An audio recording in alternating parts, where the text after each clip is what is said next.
Garrett Haake is up on Capitol Hill. Garrett, I know you've been running around, but I detected in this hearing today more emotion on the parts of the members, and maybe they're getting tired, maybe they're getting frustrated, but I found in the attempts at defending Colonel Vindman from those smears, Congressman Himes was very emotional and almost visually appalled. I mean, you could see on his face some sort of sense of shame for what he'd witnessed. I mean, what's the tension level like in the room?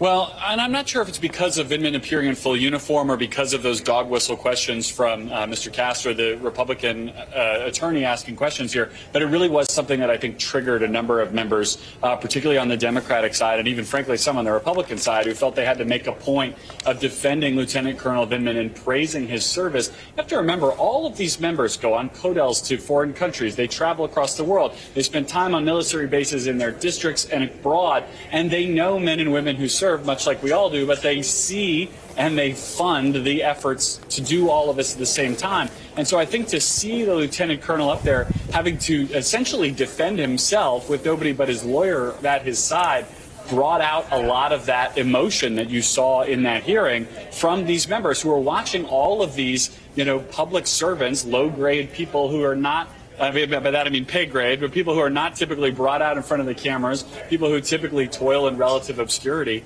having to come out and take these enormous personal, financial, and otherwise risks to speak has brought something out in that questioning. And by the way, if you thought Vindman was attacked a lot in the hearing at which he was present, get ready for round 2 this afternoon. Talking to Republicans just now in the break, it's very clear that they will use Morrison's testimony to undercut Vindman's credibility. Morrison had already testified in his deposition that he had concerns about Vindman. Expect them to probe that more directly. Now, Morrison said he was worried about the transcript leaking. Sure enough, it leaks. I suspect we will see a perhaps even more concerted attack on Vindman and what he knew and saw, and maybe what he said to other people coming up in part 2.